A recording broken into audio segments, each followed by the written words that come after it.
Buongiorno telespettatori di Tele4, benvenuti all'anteprima del telegiornale delle 13:20 che quest'oggi vede come ospite la professoressa Cristina Benussi dell'Università di Trieste che questa mattina, noi abbiamo visto la comunicazione questa mattina, che diciamo così è fresca di nomina, il termine non è correttissimo, del premio Tomizza 2026, quindi certo. Complimenti e grazie per essere venuta nei nostri studi. Il premio Tomizza è giunto alla edizione numero 22, viene conferito dai Lions, se non mi sbaglio, e in genere viene attribuito ad una persona il cui corpus, diciamo, di lavoro va ad identificare quelle che erano le tematiche della dottrina, diciamo così, di Fulvio Tomizza, quindi uno sguardo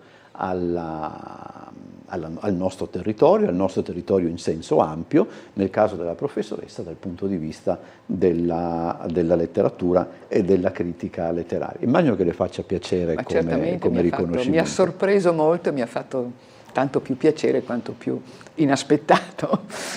Secondo lei dove il suo lavoro ha incrociato o continua anche ad incrociare, diciamo appunto, quello di Tomizza?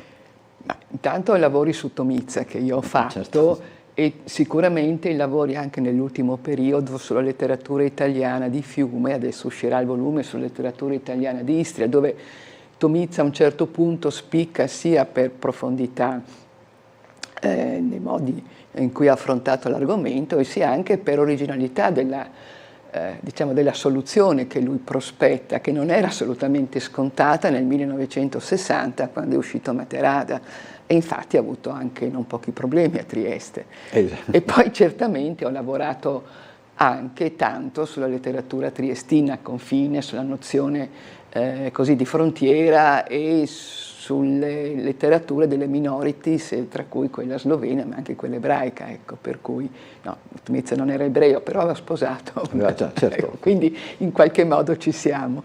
Senta, noi lo diciamo molto spesso, paradossalmente non tanto per la sua produzione letteraria, mi rendo conto che forse però è un'affermazione troppo pesante, ma comunque mi serve per dire che noi lamentiamo molto la mancanza di una figura come quella di Fulvio Tomizza per aiutarci a capire quello che sta succedendo adesso. Magari forse la situazione si è delineata in un certo modo, però certamente fino a qualche tempo fa mancava il Tomizza pensiero, diciamo così. Tomizza pensiero c'è, ma non tanto a Trieste quanto forse fuori Trieste, perché questo Tomizza pensiero si è un po' evoluto nel corso del tempo, perché è partita con Materada in cui confessava di sentirsi dimidiato tra il suo essere italiano e il suo essere sloveno e apparteneva a una civiltà che era quella contadina che non faceva distinzioni tra le due etnie, usava un dialetto in cui i termini veneti e i termini croati o sloveni erano gli stessi. Quindi Tomizza ha delineato un po' il dramma suo personale, ma anche, diciamo, di una collettività che ha dovuto poi andarsene per ovvi motivi.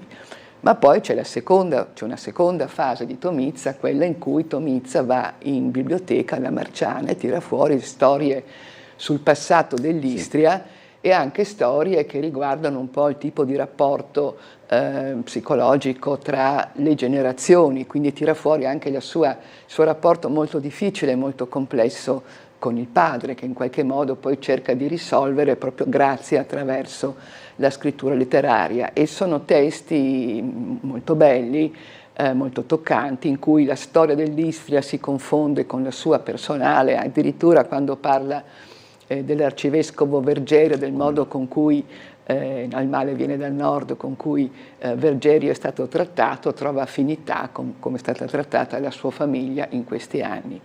E poi c'è una terza fase di Tomizza che forse è meno nota e forse meno studiata, ma è quella che ci permette di arrivare all'oggi in qualche modo, è quella in cui lui studia la borghesia slovena di Trieste, dandoci un affresco della città e delle problematiche che dal dopoguerra in poi si sono incrociate dentro una comunità che non sembra tanto coesa, cioè a punti di vista molto diversi, e questo anche perché, come dire, la curiosità, lo stimolo a studiare altro è venuto dalle guerre balcaniche, laddove il mondo slavo, che sembrava, no, essere in qualche modo un mondo globale, un mondo unito, in realtà ha mostrato tutte le crepe.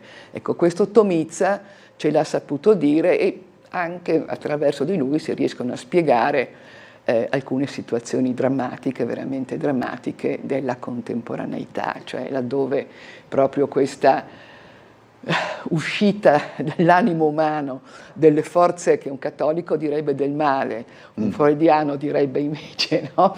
Di questo ego gigantesco che va contro appunto quelle che sono le logiche del superio, no? Per armonizzare un po' le posizioni in ambito sociale, deflagrano, cioè e poi appunto c'è questo problema della cultura contemporanea fatta di record, di forza bruta, di mancanza di una umiltà, di una capacità di affrontare attraverso la cultura i nodi storici, ma questo è anche ovvio, perché la cultura è quella che induce a reprimere gli istinti, è letta come una serie di censura, e la censura non c'è più, insomma, quindi emerge tutto il male possibile. Senta, professoressa, non ho mai fatto questa domanda, ma credo paradossalmente di conoscere la risposta.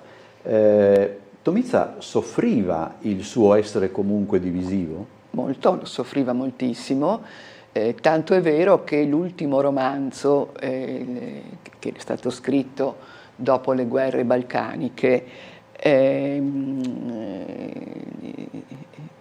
Il sogno dalmata si chiama, cerca di fare un lavoro che in qualche modo giustifichi e salvi questa sua sofferenza, perché si accorge che l'Istria in realtà non è quel mondo contadino, ubertoso, ma l'Istria è stata attraversata di volta in volta da popolazioni diverse, da artigiani, commercianti, che si sono incrociati tra loro. E quindi questo sogno dalmata di vedere l'Istria e la Dalmazia di nuovo unite in un'unica famiglia, perché? Perché incontra dei dalmati che hanno gli stessi tratti somatici del padre, quindi capisce che a un certo punto è inutile sentirsi slavo o sentirsi italiano, ma si è misti, e quindi poi lui, soprattutto con un padre italiano, una madre slava, è chiaro che sentiva questa mixité come una condizione che non era più soltanto sua, ma era di un'intera popolazione. Secondo lei adesso nei confronti di Tomiza è modificato un po', diciamo, lo sguardo anche di quella Trieste che negli anni 70, quando sentiva appunto solo nominare Tomiza, si rizzava in piedi? È cambiato qualche cosa anche da quel punto di vista? Ma io direi di sì, cioè, penso proprio di sì, mi auguro di sì, ma non vedo grosse affermazioni contrarie, quindi sicuramente si sta andando verso una reciproca, ma neanche tolleranza, si capisce che siamo, insomma, siamo sulla stessa barca. Io ricorderò sempre, posso dirlo, insomma, mio padre faceva parte di quella parte che si irrigidiva quando sentiva Tomiza. Gli ho fatto leggere Materada e mi ricorderò, mi riconsegnò il libro dicendo: tutta la nostra storia è scritta qua dentro, e l'ho vista come, non come una, come anche una missione del valore del libro, ma del valore del libro non solamente letterario, ma del valore anche umano certamente, e le cose vanno sempre insieme. Sì, senta, professoressa, com'è messa invece da un altro punto di vista la letteratura del nostro territorio?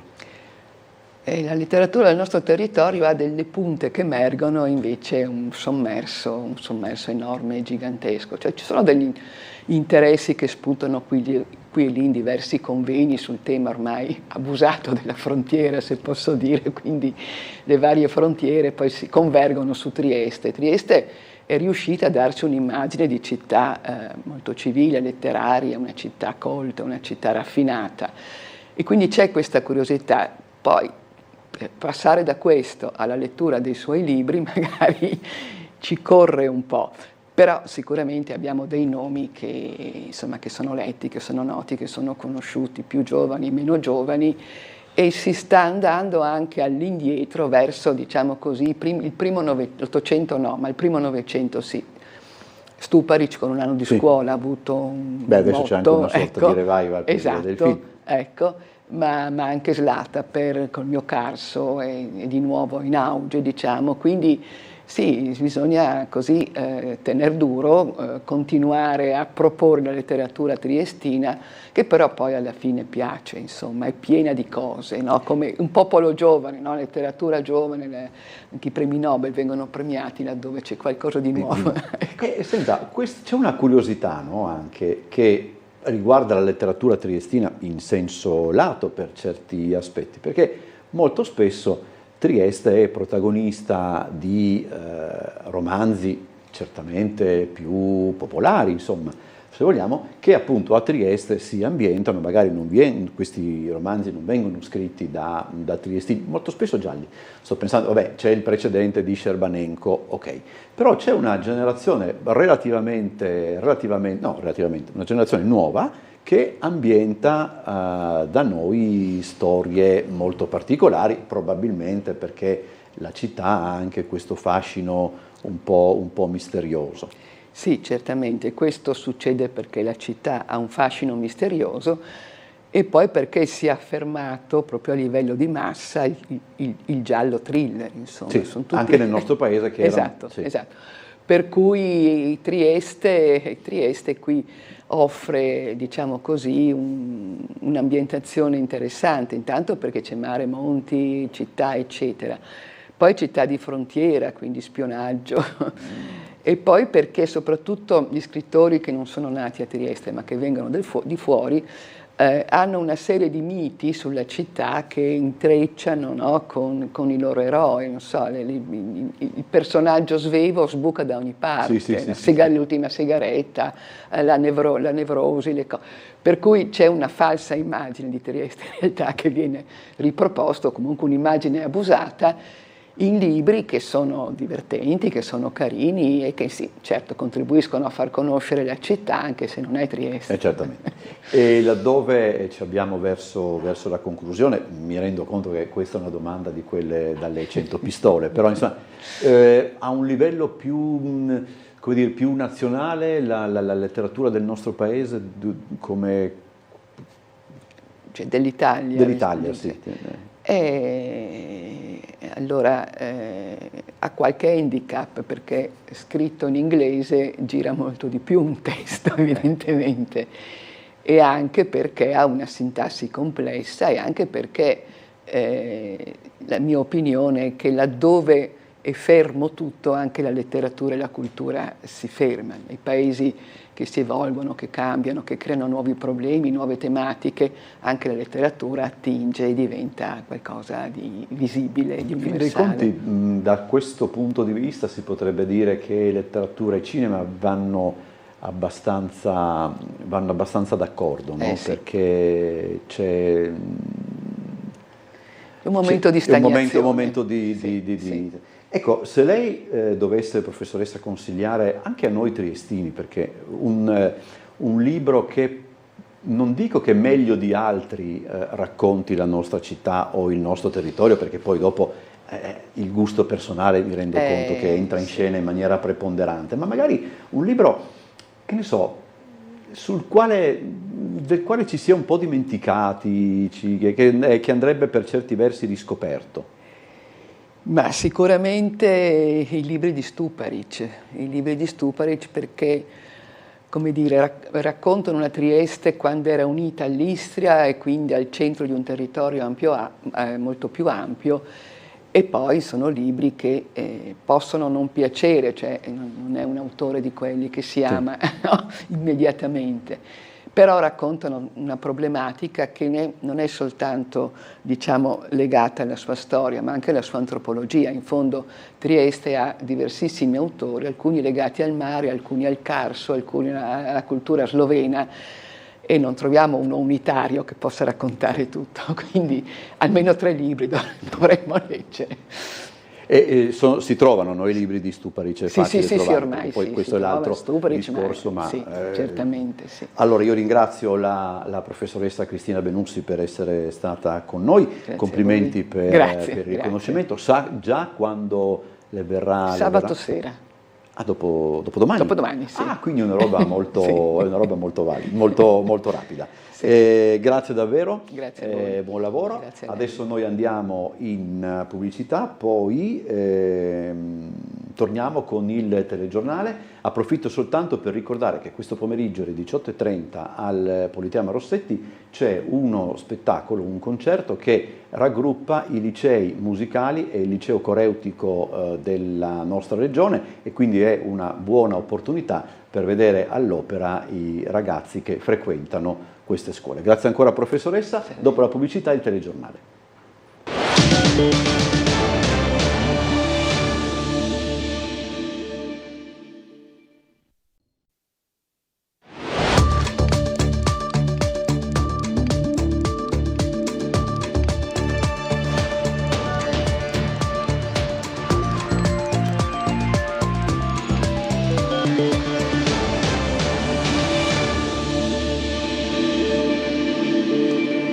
Buongiorno telespettatori di Tele4, benvenuti a questa edizione del nostro telegiornale. Partiamo subito, oggi è giovedì, annunciando gli ospiti della puntata di Ring di questa sera: Edi Morandini della lista Fedriga, Diego Moretti del PD, Maria Rosaria Capozzi del Movimento 5 Stelle e il senatore Marco Dreosto della Lega. Si parlerà poi della crisi Electrolux con Roberto Zami della Wilm, Gianni Piccinin della CISL e David Bassi della CGIL. Appuntamento alle 21:10.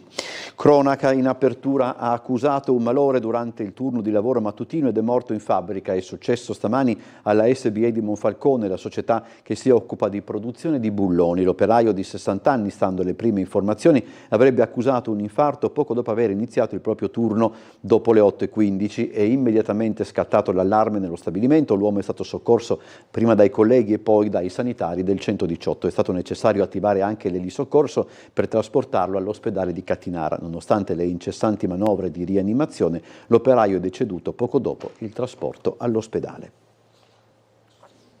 Con l'arrivo della bella stagione tornano le brutte notizie per i residenti di Piazza Perugino. Le notti insonni per schiamazzi, musica a tutto volume e lanci di bottiglie in vetro sono iniziate nuovamente.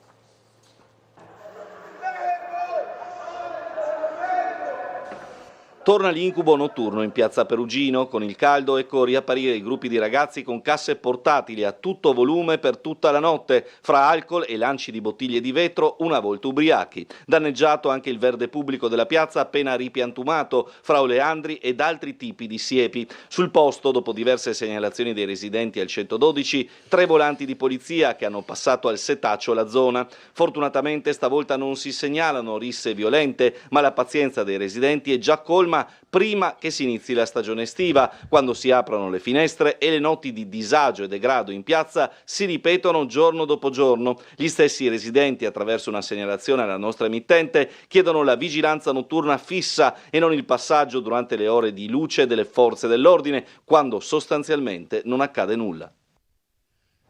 Ennesima truffa ai danni di un'anziana, stavolta nella centralissima via Coroneo.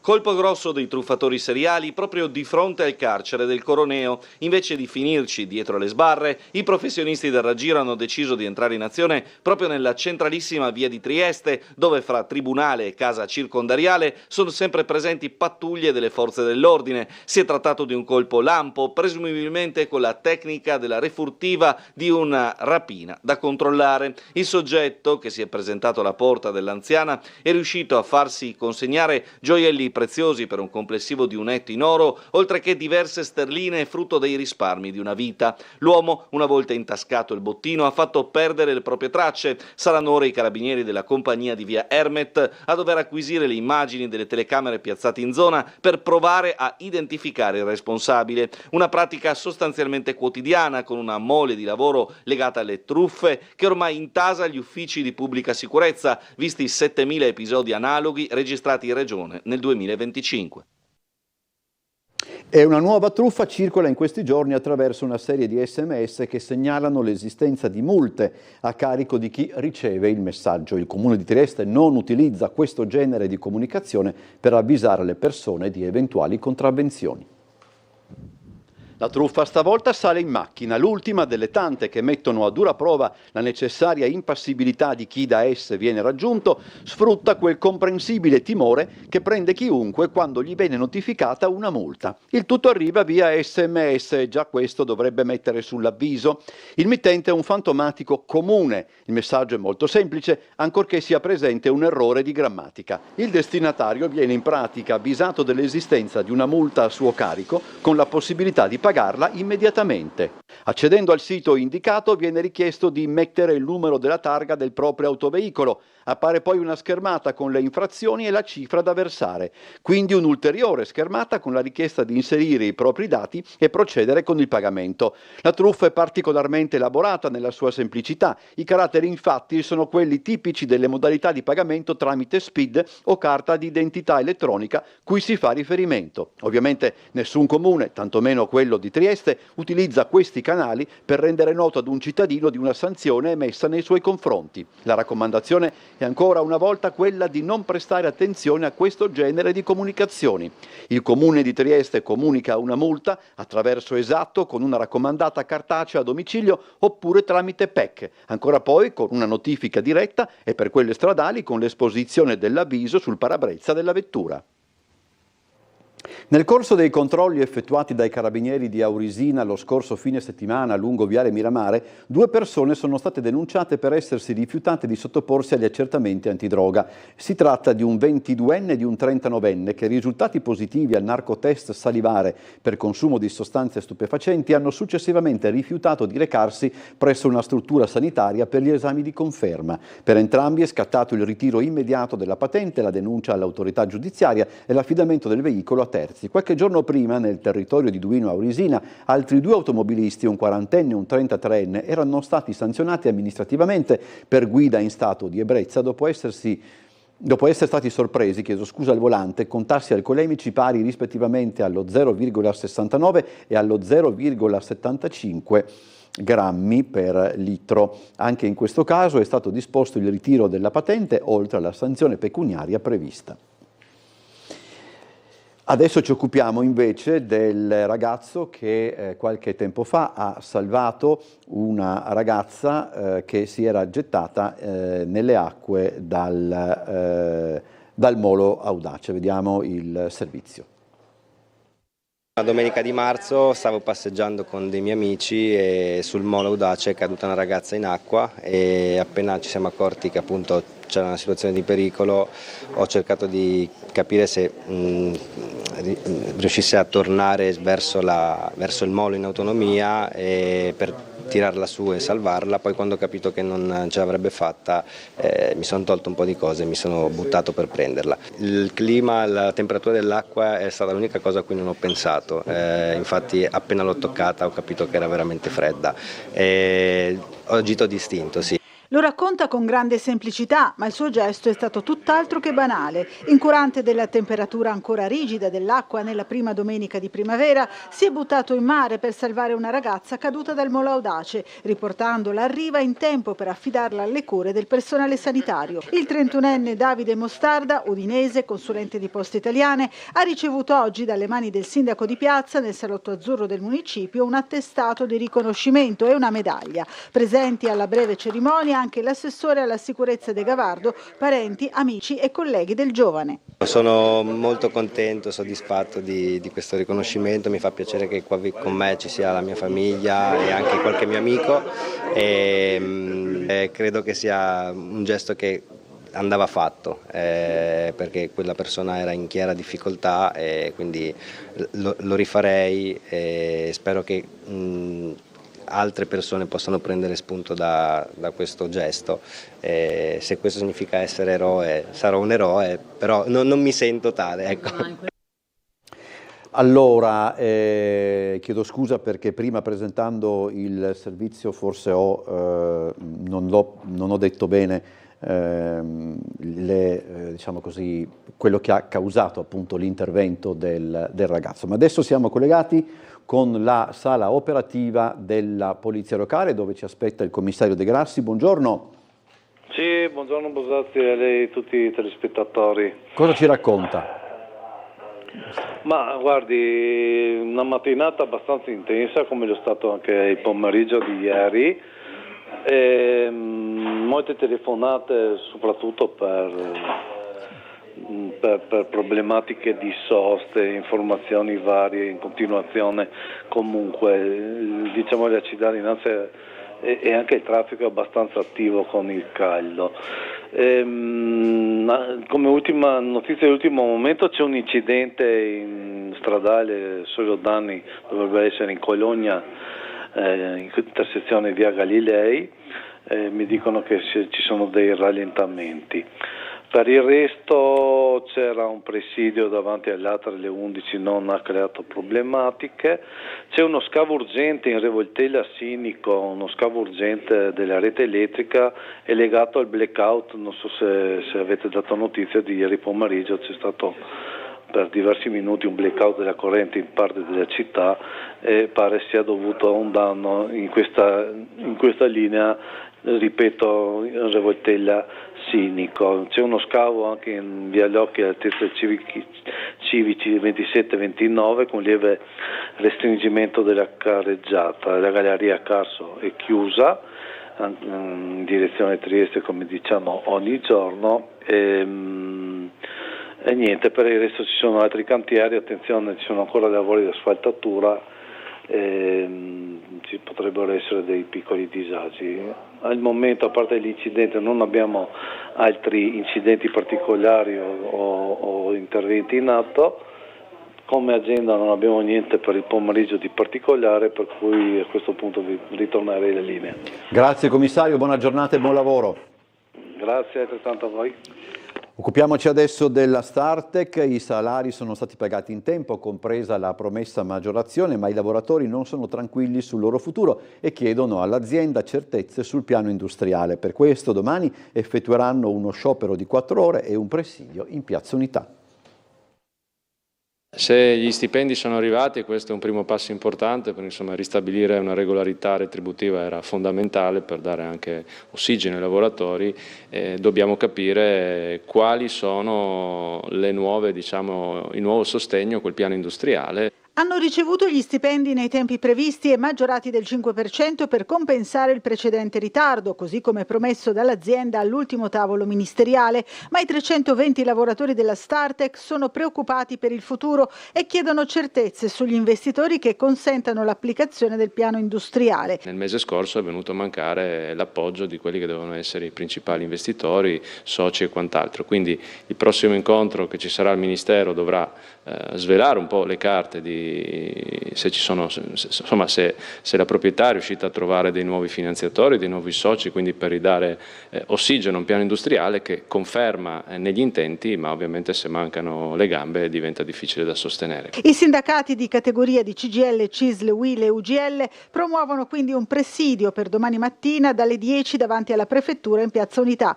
Nell'occasione è stato indetto uno sciopero di 4 ore anche per consentire la presenza dei lavoratori in turno. Quindi la manifestazione di domani ha lo scopo di sensibilizzare anche attraverso, diciamo, il prefetto, quindi insomma chi rappresenta il governo sul nostro territorio, tutta la nostra preoccupazione rispetto a una realtà industriale che oggi occupa 330 lavoratori e che rappresenta comunque un punto di eccellenza del nostro territorio. Salperà da Trieste la volta della Turchia per proseguire in moto verso la Mongolia la carovana di Moto for Peace. Oggi in questura la presentazione dell'evento benefico che nella nostra città si appoggia all'Associazione Nazionale Polizia di Stato.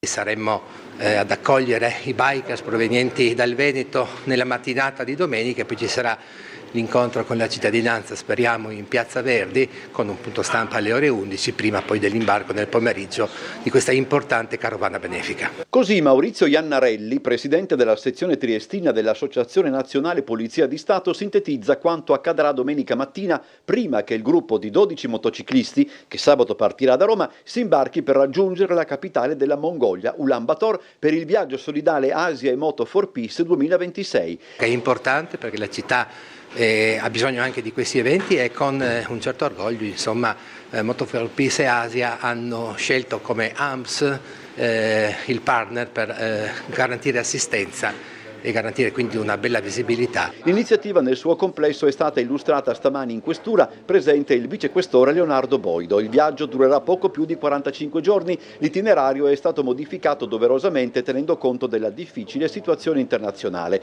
Da Trieste la carovana raggiungerà la Turchia, poi in moto attraverso Georgia, Russia, Kazakistan, Uzbekistan, di nuovo Kazakistan e Russia, per poi entrare in Mongolia. Moto for Peace è un'associazione composta da personale della Polizia di Stato, dell'Arma dei Carabinieri, della Guardia di Finanza e di altre polizie europee. Della carovana fa parte anche un agente spagnolo. Quest'anno collaboriamo con l'associazione Asia e diciamo che loro si occupano di tutta quella zona lì, della Mongolia e la zona himalayana.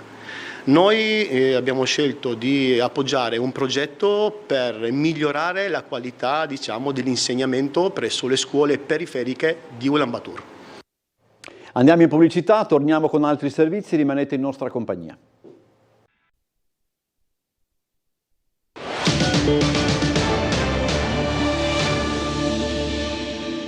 Entriamo in studio, vi ricordo ancora gli ospiti della puntata di Ring di questa sera: Edi Morandini della lista Federica, Diego Moretti del PD, Maria Rosaria Capozzi del Movimento 5 Stelle e il senatore Marco Dreosto della Lega. Poi si parlerà della situazione Electrolux, Roberto Zami della Wilm, Gianni Piccinin della CISL e David Bassi della CGIL. Appuntamento dopo le 21:10. Arma dei Carabinieri e Despar Nord insieme per sensibilizzare i ragazzi delle scuole sul tema della criminalità giovanile. Vediamo il servizio. Non vorrei che fossero confusi da tanti messaggi sulla legalità, quindi lo sforzo sarà quello di parlare la loro lingua, far capire che ci sono delle regole da rispettare. Oltre 800 studenti delle scuole medie e superiori al Politeama Rossetti per l'incontro dedicato alla prevenzione e al contrasto agli episodi di criminalità giovanile promosso dall'Arma dei Carabinieri ed Espar Nord. Un appuntamento con al centro la prevenzione dei reati giovanili, con l'obiettivo di promuovere una riflessione sui temi della responsabilità e del rispetto delle regole. Gli interventi hanno spaziato dal cyberbullismo alle diverse tipologie di reato collegate, tra cui violenza privata, percosse, lesioni personali, minacce, estorsioni e revenge porn.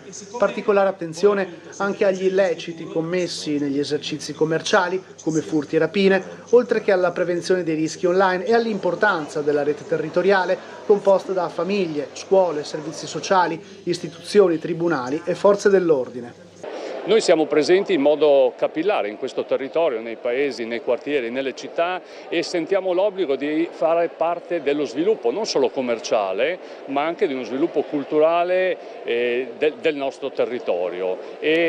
L'Arma dei Carabinieri ha sposato questa idea e noi con loro abbiamo creato questa iniziativa. Giornate come quelle di oggi sono fondamentali e sottolineo due aspetti. Il primo, di un'impresa forte sul nostro territorio, ma che anche evidentemente dimostra di avere una responsabilità sociale grande, perché continua ad investire in progetti di sensibilizzazione, in questo caso assieme all'Arma dei Carabinieri, e quindi su un progetto che parla della cultura della legalità e lo fa con i più giovani. Stiamo purtroppo leggendo sempre più spesso di episodi di criminalità e microcriminalità legati a bande di giovanissimi con risse, furti, purtroppo anche piccole rapine, semplicemente rubare un giubbotto, un paio di scarpe da ginnastica, raccontare loro cosa significa e quali possono essere anche le conseguenze a cui vanno incontro significa fare prevenzione per il futuro. Ieri centinaia di fedeli musulmani si sono riuniti al campo di San Luigi per la tradizionale festa del sacrificio. Oggi al campo del San Luigi per la festa del sacrificio, una delle due importanti feste islamiche che vengono celebrate poi sempre qui a San Luigi. I fedeli stanno piano piano arrivando e ovviamente riempiranno questo campo, come sempre c'è moltissima partecipazione, ci saranno anche le autorità civili. Presidente, il significato dunque di questa festa, di questa celebrazione? È un giorno di festa gioioso dove tutti i musulmani del mondo si radunano in preghiera, ma soprattutto per fare una grande riflessione e seguire l'esempio del profeta Abramo, che è stato messo alla prova da Dio e gli è stato ordinato di sacrificare il figlio e lui lo stava facendo. Dio gli ha mandato l'arcangelo Gabriele con un montone e ha salvato il figlio diciamo, questo è un segno di obbedienza, un segno di umiltà che noi dobbiamo seguire come musulmani in tutto il mondo. Il sacrificio che facciamo noi non è tanto sacrificare gli animali quanto sacrificare il nostro tempo per il prossimo, i nostri averi, i nostri soldi, che possiamo aiutare i poveri e quelli che sono rimasti dietro, i rifugiati, gli oppressi. Un giorno di profonda riflessione, perché nel mondo ci sono molte tragedie in atto. Quindi una preghiera anche per tutti coloro che stanno soffrendo, per quei popoli che stanno vivendo in guerra. Assolutamente, il nostro pensiero va alla popolazione civile di Gaza, alla popolazione del Sudan che soffre una carestia e guerra anche là, all'Ucraina, al Libano, a tutte le parti del mondo dove c'è sofferenza.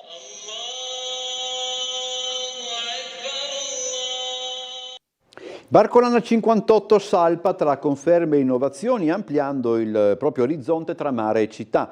Un'edizione che punta a coinvolgere sempre più persone dentro e fuori dall'acqua nel segno di B Barcolana, con il ritorno a Trieste di nave Vespucci e una nuova mascotte. Be on board, be brave, be first, be a sailor, be green, be blue. La B di Barcolana declinata in tanti modi, gareggiando, sostenendo, raccontando. Semplicemente B Barcolana, semplice sì, navigando attraverso un mare di attività, in mezzo a tante persone, con lo spirito di chi sa da dove parte e imposta la rotta conoscendo la destinazione. Ed è il viaggio poi che racconta tutto, racconta le novità della 58esima edizione, presentata oggi, la mascotte ufficiale Lelio, un Labrador firmato Trudy, che accompagnerà equipaggi e pubblico, il nuovo sviluppo del villaggio Barcolana fino al borgo teresiano, il progetto Ticket to Race, che permetterà di partecipare alla Coppa d'autunno anche senza possedere una barca, entrando in equipaggi organizzati dalla società velica Barcola e Grignano, ma anche Barcolana cammina ad Aquileia o Barcolana Ski, con un doppio appuntamento tra Orisina e Tarvisio. Barcolana diventa una piattaforma per partner, cittadini, velisti, amanti dello sport che vogliono portare la loro identità dentro a Barcolana, una manifestazione che si estende in tutto il Friuli Venezia Giulia, da Grado ad Aquileia, al lago di Cavazzo e ha il suo cuore a Trieste. Ritorna nave Vespucci, la Marina Militare ci onora con la presenza della nave scuola, della nave più bella del mondo, che di rientro da New York sarà a Trieste la prima settimana di ottobre. Alla presentazione di oggi della Kermesse simbolo della città nella sede della società velica di Barcola e Grignano sono stati confermati gli appuntamenti storici in mare e a terra, dalla Barcolana Nuota alla Barcolana Classic, passando per gli eventi dedicati agli sport emergenti e alle community sportive. Spazio anche al trofeo Generali Women in Sailing, dedicato agli equipaggi misti con donna skipper. Poi i colori ufficiali dell'abbigliamento 2026, con la nuova Capsule Collection Murphy & I nei colori blu Mirage e bianco Pietra d'Istria. Barcolana è aperta alla città, ai progetti. Ricordo che entro luglio ci si può candidare sul sito di Barcolana per presentare degli eventi che si vogliono inserire nel palcoscenico, nel palinsesto di Barcolana. Con il suono della campanella, infine, sono aperte ufficialmente anche le iscrizioni alla regata. La data è da cerchiare in rosso, 11 ottobre 2026. Domenica 11 ottobre a Trieste. Viva Barcolana! Il ritratto di Italo Svevo, eseguito da Leo Norfini, è stato acquistato dalla Fondazione CR Trieste. L'opera, da quanto prima, sarà visibile al pubblico. Ancora una volta la partecipazione ad un'asta ha consentito alla Fondazione CR Trieste di assicurare alla città un'opera d'arte che altrimenti sarebbe rimasta nella disponibilità di un privato e pertanto non visibile. Anni fa l'operazione aveva consentito al Castello di Miramare di poter esporre lo scettro di Carlotta. Ora bisognerà capire in quale modo il ritratto di Italo Svevo, opera di Leo Norfini, potrà essere reso visibile ai triestini e ai turisti. Di esso infatti si tratta. L'opera è andata all'asta ieri a Milano. Per la Fondazione il costo generale dell'intervento, compresi i diritti d'asta, è di 358.000 euro. La base di partenza era di 15.000 euro. Il prezzo finale, dopo un'accesa serie di rilanci durata 5 minuti, è stato fissato a 280.000. Al venditore, la triestina Claudia Benetti, andrà una cifra attorno ai 250.000 euro. La decisione di prendere parte all'asta è stata presa in tempi brevissimi, ieri mattina. Il quadro, fra l'altro, era in procinto di essere vincolato dalla soprintendenza in modo che non lasciasse Trieste, passo ora non più necessario. Resta infatti da vedere dove il quadro sarà esposto. Il luogo ideale sarebbe il Museo Revoltella, ma il vicepresidente della Fondazione Francesco Peroni, che ha espresso anche per conto del presidente Massimo Paniccia l'orgoglio dell'ente per l'acquisto di un'opera d'arte dal così alto valore culturale per la città, non esclude ulteriori soluzioni istituzionali. Presentato il nuovo ciclo di appuntamenti estivi del Teatro Stabile a Miramare, quest'anno Shakespeare cede il posto all'Egitto. Sì, abbiamo creato ormai una tradizione, un percorso iniziato nel 2020 con il Covid e poi consolidato a partire dal 2021, in qualche modo istituzionalizzato con questa collaborazione molto positiva tra due dei poli più attrattivi della cultura in Friuli Venezia Giulia. Il Rossetti torna a Miramare anche quest'estate, non con Shakespeare, come il Teatro Stabile del Friuli Venezia Giulia ci aveva piacevolmente abituati da 5 anni a questa parte, ma con Miramare Mystery, uno spettacolo scritto da Enrico Lutman e diretto da Davide Calabrese, in programma dal 27 giugno al 13 luglio. Lo spettacolo prende le mosse dalla mostra Una Sfinge l'attrae alle Scuderie di Miramare fino al 1 novembre. Ha un tema giallo, quindi un mistero che si dovrà svelare, ma che ha per tema, anche se appunto più di tanto non sappiamo, anche l'Egitto. Inizia il tramonto, luce naturale, e in questo caso la luce naturale si spegne nell'ombra, nel buio e nel mistero, e quindi lo spettacolo accompagna i nostri felici spettatori, felici perché ogni sera hanno la possibilità di vedere un tramonto meraviglioso, un luogo incantevole come questo parco, questo castello. La vicenda vede 5 investigatori ispirati alle figure leggendarie della letteratura poliziesca chiamati a Miramare per risolvere il giallo della scomparsa di un gioiello egizio appartenuto a Carlotta dalle proprietà magiche. Lo spettacolo in questo caso, sì come da tradizione, vivrà nel parco. Gli attori accompagneranno gli spettatori lungo differenti itinerari e narrazioni.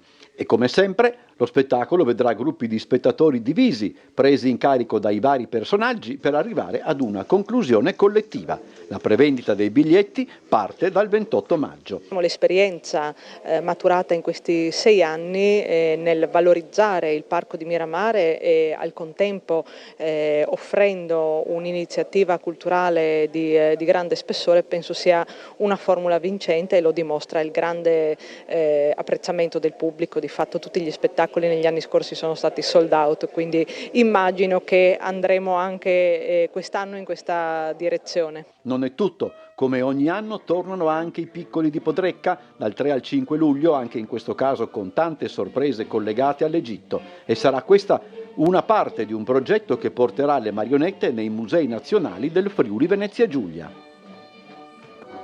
È tutto, ci vediamo alle 19:30 con l'edizione serale, vi ricordo ancora alle 17:55 Trieste in diretta e alle 21:10 circa l'appuntamento con Ring. Buon pomeriggio, a più tardi.